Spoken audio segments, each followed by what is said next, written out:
What's up, guys? This is Ray J back with another video. And in this one, I want to break down what's happening with SPY, Tesla, and the broader markets. I'm going to break down some big news that's coming out that's very important for Tesla. What you should be watching for as time goes on as we're looking for some new developments. Just know that I am not a financial planner, so take nothing I'm saying as financial advice whatsoever. And also, if you guys can, please check out my Moomoo link that's down below or use my QR code right here to sign up. If you sign up for Moomoo, the link down below and deposit $100, you're going to get $20 of free Nvidia stock. If you deposit $2,000, you're going to get $50 worth of the stock. Deposits $10,000 to get $300 worth, or deposit $50,000 to get $1,000 of free Nvidia. You're also going to qualify for an 8.1% APY on uninvested cash, and the offer ends very soon, so please check out my link down below to sign up. Anyways, now let's talk about what's happening with the markets. So, as far as Tesla's going, as you guys can tell, Tesla's on a bit of a downtrend, making lower highs and lower lows. There's also a channel which aligns with our EMAs over here, which tells us that this white line up here is a resistance. And every time Tesla's touching this, we keep on rejecting. But at the same time, this line down here has been acting as a support. There was one time Tesla dipped below this only to get bought back up and bounce off of it again. So to me, it looks like we need to pay attention to these levels where this channel happens to be because Tesla is continuing to respect them. And what could continue to happen is that if we get a bounce tomorrow, we need to break 430 for us to be bullish. If we don't do that, we're going to likely continue to trade in this channel. And there is still a strong possibility of more downside because of the overall market. Tesla pumped very, very nicely, was holding up well in the morning with some bullish news that came out. But as the market ended up breaking support and failing to hold up, we saw the SPY chart, the QQQ, the equities markets essentially do the same thing. The whole market started to slow down, and that also slowed Tesla down as we got a small rejection towards the end of the day, which tells us that if the whole market comes down hard, of course, that could drag Tesla down temporarily. And that's why I want to give you guys a warning about that. So let's first talk about some Tesla news. I first want to say that we got some good news that came out. Stifel gave Tesla a buy rating, and that's part of why Tesla saw a bounce today. The price-price ratio is also on a slight decline, telling us that it's showing some weakness relative to the markets, but it's not too bad. On top of this, when it comes to our seasonality, Tuesdays tend to be green about 51% of the time, and we tend to see more volatility at essentially 1 and 3 p.m. Eastern Standard Time. Besides that, there's not really anything else that's too significant that's coming out. So what's happening with our news? Keep in mind that the Federal Reserve Vice Chair Philip Jefferson on Monday said that he sees risks to the labor market as skewed to the downside. And he also said that he sees the balance of risks in the economy as having shifted in the recent months with increased downside risks to employment. And that's going to be compared to the upside risks to inflation. On top of this, Jefferson's remarks suggest that he is keeping options open on whether or not to ease rates or hold steady when policymakers meet the next time. Then, when I scroll down here, he mentioned that this lack of progress appears to be due to the tariff effects, with signs that inflation, excluding the effects of tariffs, may be continuing to make progress towards 2%. In other words, he's telling us that, once again, the inflationary data is kind of slow, and we're going to have to wait and see what happens with the data in order for the Fed to cut. He said we're going to take things on a meeting by meeting approach when deciding policy, and this is what's causing the market to sell off as a whole because we don't know if the Fed is going to ease up on policy. And that is also affecting Tesla stock. That is why Tesla saw a bit of a downtrend towards the end of the day. Now, for Tesla news itself, there was some news that came out, which is part of why this didn't really hurt Tesla too much. If anything, Tesla is now requiring its suppliers to exclude Chinese-made components in the manufacturing of its cars in America. As we're seeing geopolitical tensions rising between the countries, that's affecting their overall production mechanisms. But the thing is that they're doing this because of the tariffs and other factors. Tesla also had to recall more than 10,000 batteries assigned for storage when it comes to energy storage due to the risks of there being fires and other issues. I went over that news in the morning. And finally, the good news for Tesla, the reason why it pumped a little bit was because of Stifel. It raised its price target to $508 a share because of the developments with their FSD and a lot of hope about the robotaxi being absolutely amazing for Tesla. I did go over this as well. So the good news for Tesla helped us push to about 422, but then the bad news that came out from the Fed and the markets selling off caused Tesla to sell off towards the end of the day, and we closed just a little bit in the green. So that's why Tesla was trading like this. So what's going to happen as time goes on? And that's why I want to break something down that's very important. The Fed, before, they had a 90% chance of giving us a December cut. When the market was pumping to all-time highs, we were pricing in a cut for December. Then it went down to 60%. There's a 60% chance we got a cut, at least as of last week. Then it went down to 45%. Now it's at 42%. There's a 42% chance we get a 25 basis point cut in December, a 57% chance they keep rates the same, according to our reports. That is what the market's thinking right now. And the market's very uncertain because of the fact that a lot of data has been delayed due to the government shutdown, and because the Fed has to wait and see what happens with our data. So speaking of data, tomorrow is going to be Tuesday, November 18th, 2025. At 8:15 a.m. Eastern Standard Time, we have the ADP employment change. Then we also have some more data coming out from the Fed services and other factors, which may cause some volatility. Besides that, for Wednesday at 2 p.m., we have the FOMC minutes, which could cause some volatility. So be ready for the FOMC minutes on Wednesday. That's going to be the next major piece of data. And for Wednesday, we also have NVIDIA's earnings. Besides that, tomorrow we have the Home Depot and minor earnings, and then we have Target and lots of retail for Wednesday morning, followed by NVIDIA after market close on Wednesday. So for tomorrow, it's very, very minor data. A lot of the exports and imports data is not coming out yet because what happens is when you have the government shutdown, okay, a lot of data is not going to be collected. A lot of data will not be released. When the government shutdown ends, we're still going to continue like that for some time because it takes the Bureau of Labor Statistics sometimes to get everything together. They have not given us a full schedule yet to get the data together. They have to start collecting the data again. It's going to take some time, could take another couple of days or a week until we start getting more data, which the Fed is looking for. With this lack of data, the market is selling off. It's a little bit more uncertain. So keep that in mind. We have to still wait and see what happens with our data collection. It's going to take some time. We have some pieces of data like the ADP employment change coming out tomorrow morning alongside the FOMC minutes. The Fed is independent and it still functions even if the government's in a shutdown mode. That's why we still get the minutes tomorrow alongside NVIDIA's earnings. Right now, fear makes up the majority of sentiments. Momentum is at fear, and then the VIX is also at a fearful place as it's starting to break out. So the question is, what happens from this point on, in my personal opinion? So let's talk about the charts, nothing but the charts from this point on. So here's what's going on, okay? One thing that tends to happen is that Tesla likes to move with the markets. Ever since around November started, Tesla's been on a downtrend, right? But look at SPY. Ever since we've gotten very close to November, we've been technically on a downtrend. The QQQ, same thing. So the market likes to move in unison. And as the market basically sells off, it's going to drag Tesla down with it. That's the more important thing to remember. So, what do I think is going to happen for tomorrow? Well, let's first talk about this. For the short term, Tesla's trying to bounce a little bit, and I do think it's going to try to go a little bit higher to retest these EMAs between 416 and 420. If we break 430, we're going to be more bullish, looking for a breakout. But if we reject near these EMAs, we could be turning back down and looking for a rejection towards our lower trend line. Okay, so if we're bearish, you want to see Tesla basically lose 398. If that fails us, we could be dipping back down towards 390. And if 390 fails us, we could be making new lows. So be very careful with that. If we're bullish, you want to see us basically hold above 420 and then eventually 430. My prediction is that we temporarily bounce. I think we're going to try to go higher for 416 to 420. But the problem is that Tesla might not break that. It might kind of consolidate up here, and there might be a rejection as we continue to consolidate between these EMAs. Because this upward trend line is acting as resistance where Tesla rejects, and the lower trend line is our support. Overall, we're technically on a downtrend.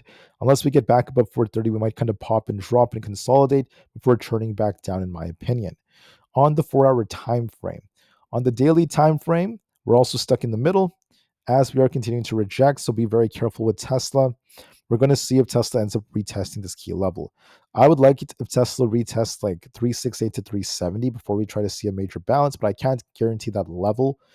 That's the very, very key resistance we saw from June becoming support. So we're going to see if Tesla rejects near our key EMAs on the daily time frame. So for tomorrow, I predict Tesla will pump a little bit with the markets. Then we could be looking for a rejection if we don't hold above 420, and we could return back down towards the 390 area, once again trading sideways in this channel. In other words, what's happening is Tesla's just trading sideways, back and forth between supply and demand in this channel. And that's what I think is going to essentially continue. We push a bit, then we just turn back down. That's most likely what will be happening. For other tickers such as SPY, I just want to note that we ended up losing 668, and we have a larger head and shoulders like pattern, as you guys could tell. So if we lose 660, I think the lows from October will be retested. And so far, we're not looking that great. Now, we are forming some wicks here, right here, which tells us that this might try to bounce a little bit for 668 to 670, but we need to basically hold above 672 to be bullish. And as of right now, it looks to me like every time SPY is pumping, it just keeps on rejecting. And there's going to be a risk of us turning back down to 660. If that fails us, we could dump even more. So to me, I think this is what SPY will likely do. We bounce a bit, then we start to downtrend. I would not rule out a retest of these EMAs, not our EMAs, our previous supports, and the 650 to 655 area. I think this is what SPY is going to do. We bounce a little bit tomorrow, then we just continue to reject. But then once we get to December, there's a chance we might be looking for a big bounce if the Fed ends up easing on policy. If the Fed cuts and starts easing up on things, of course, the market could still bounce. We just need confirmation first, so we'll see how it goes. But we're going to take it one day at a time. The market may see a temporary bounce tomorrow as we have a double bottom forming on SPY for 668 to 670, but then we could reject again and retest 660 from there. The QQQ may do the same thing. Might see a temporary bounce back up towards the 608 to 610 zone, right where these EMAs are. Notice we keep on making lower highs over and over again, then we could reject. And if we don't hold support, we could still turn back down towards 598. If 598 fails us on the QQQ, the lows from October could be retested, taking us back down towards 585 to 590. There is a risk of us seeing that. And then if we do end up dumping like that, we could still see a monstrous bounce for December if the Fed eases on policy. We'll see, just to be safe. Let's not get too ahead of ourselves. So I think that's likely what's going to end up happening. On the IWM, we're technically on a downtrend. I think that there is also a gap to fill at 226. Might retest our EMAs tomorrow before we reject and continue to fall back down to 228. ES has a head and shoulders, and these lows around 65.80 to 65.50 could be retested. Now, if we bounce a little bit, we could retest the low 6700s. And then we're going to see if we turn back down and continue to fall like this, back down towards these lows around the 65.80 to 68.50 area down here. These levels could be tested before we see some kind of like bounce. Also, ES has been making lower highs, but overall, there's still some weakness here. So on ES, we could bounce a little bit. We could be retesting basically 67.50. And if that fails us, we could be dumping back down towards 66.80 to 66.50, and we'll see if we bounce. On NQ, we're making lower highs right here, as you guys could tell.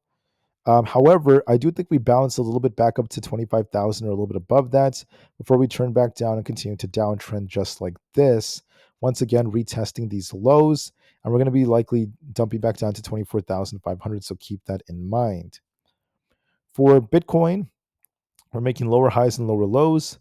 We could rebound a little bit back up towards 94,000, then we're going to see if we turn back down towards 90,000 flat, so keep that in mind. For Tesla, we are basically on a downtrend. As you could tell, we might bounce a little bit for essentially the 420 mark. Then we'll see if we turn back down towards that 390 zone to continue to maintain this channel. So see the channel Tesla's trading in. Unless we break 430 to be bullish, this is what we're going to likely do. So we will turn bullish if we break 430, but as of right now, I don't think that's very likely. I think we just continue to trade with the markets for now, and we might break 430 later on in December, just not right now. Nvidia's on a downtrend, lower highs and lower lows. Unless we get back above 191, we're going to be favoring a pop and a drop back down towards these lows, taking us down to 181. On Aapl, we're technically on a bit of a downtrend. Unless we get back above 269, we could be dipping back down towards 265, so be very careful with Aapl. On Netflix, we're technically on a downtrend. Unless we get back above 112, we're going to be favoring a move back down to 108. So keep that in mind as time goes on. There is a risk of us dipping to 108. I do think that this may continue to fall, so just keep that in mind. For other tickers out there, we basically have MSTR. This is quite clearly on a downtrend, and I would not rule out this continuing to fall back down towards the lower 190s. So just remember that there's a very, very good chance of us declining towards that area.